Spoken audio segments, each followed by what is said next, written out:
we are learning about the HMAC SHA-256 Spring Security, why this is required for us, like as for authentication and data integrity, this we require the two services. And first of all, why we require. So here is a basic example of e-commerce system, in which the e-commerce system have mainly many types inside that subtypes, like as a one who admin who can anytime change the system. This is our payment gateway project. Inside that validation, one of the services, admin can connect with the validation services and make the changes. Another one is a view only, like as a users. If any user have like as an admin have to set the path also, like as a process from one page it should be go to the another page, and that authority have the admin only, like as a we only have the users who are using.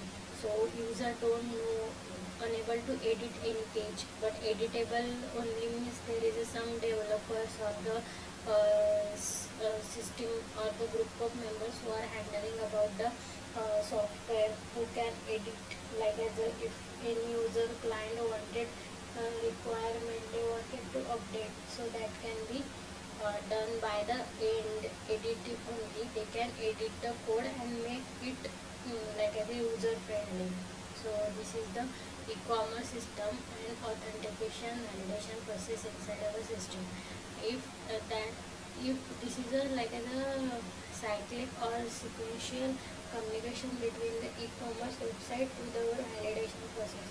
If any another like as a unwanted or the not, or the there is a hackers who wanted to hack our information, then they can be take the code from anywhere, they can hack it, they can capture it, and going with the processes they wanted to hack sometime, like as in many banking system or payment, like as a PayPal and all that. There basically the payment issue, that time we have to make Spring Security too much secure. For that purpose, if anyone wanted to hack, it should not be awkward, and it should be secure from one e-commerce end user to the inside our project validation process or processing services should be work properly without any disturbance or tampering to our website or our processes. Then second is why data tampering is happen. If like as a one is a client and it is a sender and it is a receiver, like as a our Java coding. So if any sender wanted to send 15,000 rupees, but between them there are routers are many. So if any like as if we are online going and we are purchasing anything from online websites, shopping sites, we have to pay 50,000 for any particular product price. At the same time, the many hackers or the data hackers wanted to connect with our routers, and they wanted to capture like as a this is a payment. So at this place, many hackers goes and they use at the router services like 200 rupees. But at the same time, the receiver get the message of getting 15,000 rupees. So this between them, there is a hackers are hacking and getting the information from the different types of the routers and many ways to get the data which is not feasible to the user also, and they can capturing and making like a corrupted communication between them. So this is called as data tampering. So this should be avoided by using, we have the one Spring Security Services HMAC, means hash based message authentication code, in which we have the this is the system. This is we get the data and we get the there is one secret key which should be known to only the same client of same receiver. So that should not be differentiated between the sender and receiver, it should be same. So first of all, this is the sender diagram. In that we have the SHA-256 function, which is known to only the this client of this sender. Means sender and client have same secret key and SHA 256 functions. If any user passes the data and secret key to this function, so it can generate the HMAC code, which is in a form of string like the FBC7. This is a string generated from after this function and data validation. So basically, here the process of authentication means like in the first diagram we have done, only admin can give some, like the admin have all the authentication, like as a while validating the process, the system should know only the e-commerce admin can access that, means it should be authenticated, like as a it should be known only e-commerce system inside that member should be accessed, so authenticated. And data integrated means data from one client user to the validation process of the receiver should be gone in correct way. Means both are should be same at the time, only data integrity should be work. So this is a HashMac method authentication code. So this is the example in which the how the HashMac should be work, how it gives us the if this is an e-commerce system, this is a validation processing code, and in every client side or every sender side to the receiver side have their own secret keys and own data, and also HMAC. Every time the HMAC and data should be sent to the receiver, but secret key didn't send. They have already mentioned or already declared have this secret key, then this data will be matched. And if first time the client or the sender side sends the HMAC, so it should be goes to the receiver side through the router, and at that time it should be take that HMAC function, and inside the receiver have HMAC2. So these both should be same. That time we said that the data should be authenticated. And if, like as here the example given in router, if we send it 15,000 rupees, at the same time in the router we got the hackers or the data stolen members who can take the data. So this is a money issue, that time they can be hack our system. So they declared only 200 rupees should be processed in a final receiver validation process. So that time here, like I said, they have created also HMAC X another HMAC function, but at the same time if the security, if they got to know about the secret key, that's okay. But if they created HMAC X and HMAC2 function string that should be generated after the receiver getting the code, from that we can validate it.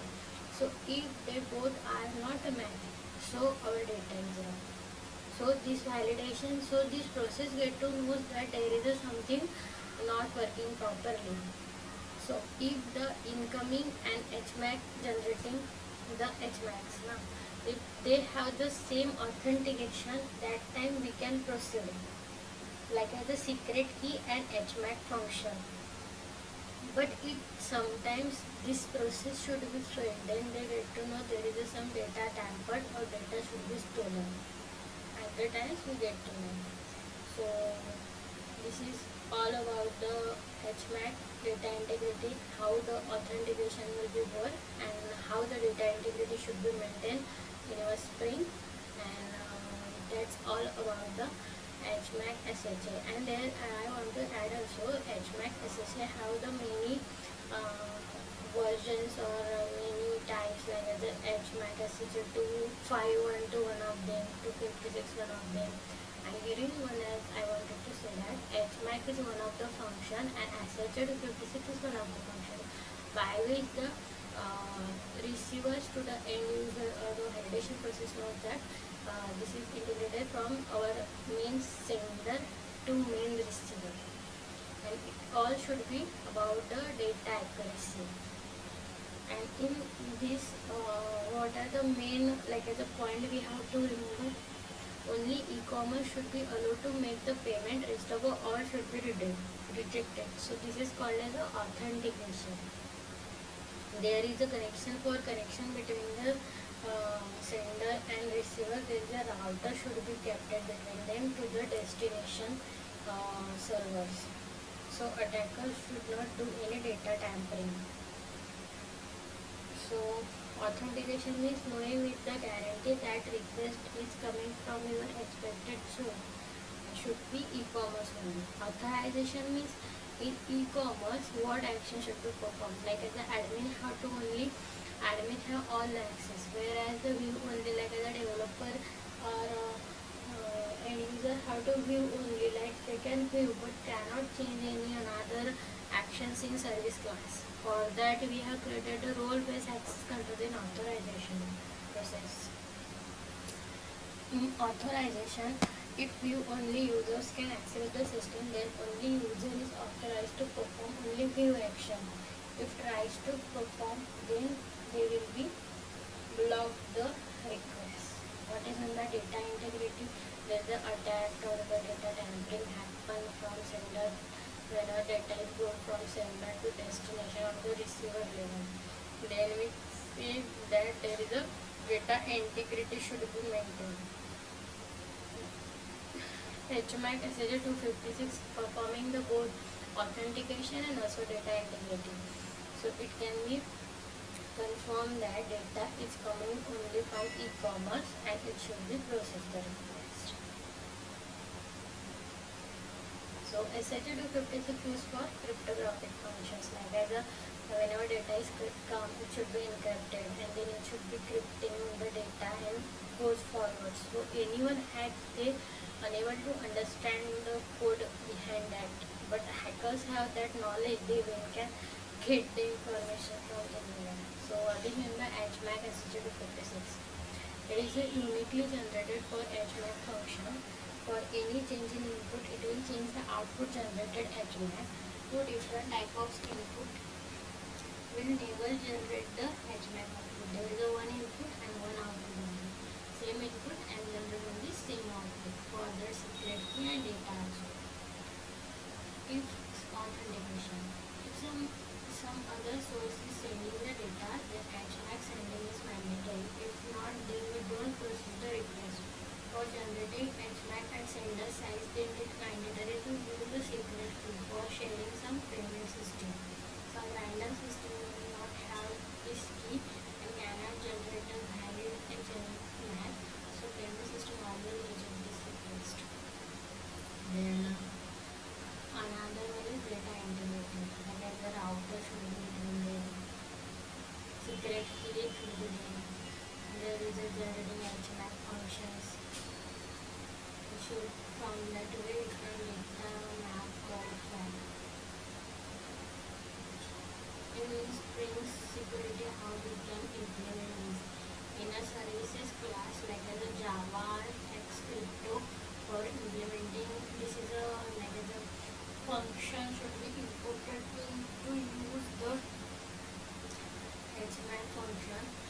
So this is a service class giving the secret key, like as a one payment as a payment and another one is a string.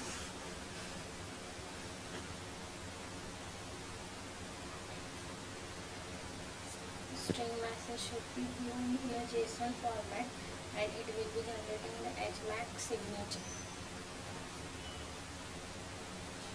Giving us the boolean type in that it is a valid or not, means succeed or failed, and generating a signature. Signature should be HMAC signature set. So this all code we have to create in our Java project. By this way we can use the HMAC function in our code by giving them the JSON data and giving secret key like the MAC, getting the object, calling that object, using the request variable and generating the signature. For that we have to write the service implementation, giving the controller, giving the signature of code like the authentication and HMAP signature using request hidden adult request hidden annotation, invoking the Pojo class and ETO to generate the files. So by this way we can generate the HMAC SHA to protect